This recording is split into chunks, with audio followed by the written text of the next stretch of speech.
Hello friends, मैं लता आप सभी का स्वागत करती हूँ यूट्यूब चैनल अंडरस्टैंडिंग क्रिएशन पर। आज मैं आप सभी को एक कहानी सुनाने जा रही हूँ। कहानी की शीर्षक है गांधी जी का अनमोल पत्थर। आइए कहानी की ओर चलते हैं। 9 आखली की घटना है। गांधी जी शांति का प्रसार करने के लिए पैदल यात्रा कर रहे थे।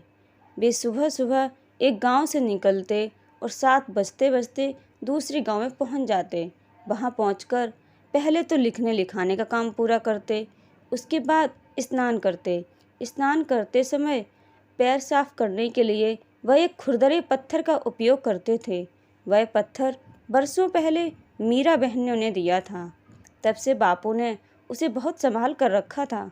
वह जहाँ भी जाते वह पत्थर उनके साथ जरूर जाता। एक गांव में गांधी जी पहुँचे। उनके स्नान की व्यवस्था करते समय मनु बहन ने देखा कि पत्थर तो है नहीं। वह बहुत ढूंढा लेकिन नहीं मिला। उन्होंने बापू को पत्थर के खो जाने की बात बताई और कहा, कल हम लोग जिस जुल्हे के घर ठहरे थे वहीं रह गया होगा, अब क्या करूं? बापू ने कुछ देर तक सोचकर कहा, तुम खुद वहां जाओ और पत्थर को ढूंढ कर ले आओ। अकेली ही जाओ। एक बार परेशानी उठाओगी तो दूसरी बार नहीं भूलोगी। मनु बहन ने पूछा, किसी स्वयंसेवक के साथ ले लूं? बापू ने कहा, क्यों? मनु चुप रह गई। यह नहीं कह सकी कि अकेले जाते डर लगता है। बात यह है कि 9 आखली में नारियल और सुपारी के जंगल थे। कोई भी रास्ता भूल सकता था। इसके अलावा मनु तब 15-16 साल की ही थी। अकेली कभी कहीं गई नहीं थी। लेकिन बापू की क्यों का जवाब उसे देते नहीं बना। जिस रास्ते से भी लोग आए उसी रास्ते पर चल पड़ी। पैरों के निशान को देखती खोजती वह किसी न किसी तरह अगले गांव में पहुंची गई। जुल्हाई का घर भी मिल गया। उस घर में बुढ़िया रहती थी। उसने मनु को देखते ही पहचान लिया कि वह वही लड़की है जो बापू के साथ कल उसके घर में ठहरी थी। उसने बड़े स्नेह से मनु का स्वागत किया। एक तो बापू पर खीज, दूसरा इतना लंबा पैदल सफ़र। मनु का तो बुरा हाल हो गया था। उसने बुढ़िया को अपने आने का कारण बताया।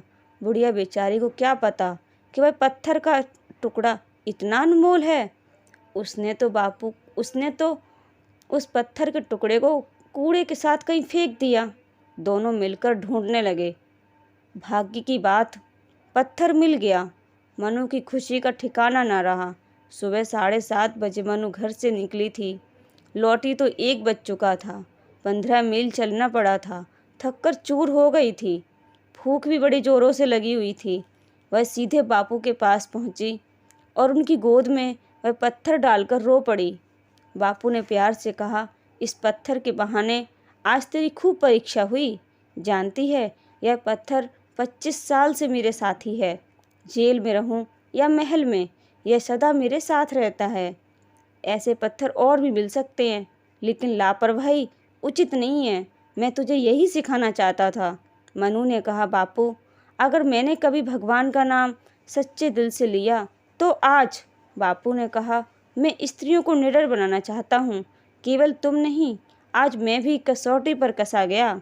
मनु ने कहा, कुछ तो नहीं, लेकिन मन ही मन जरूर कबूल किया होगा कि सीख देने का बापू का ढंग बिल्कुल अनोखा ही था।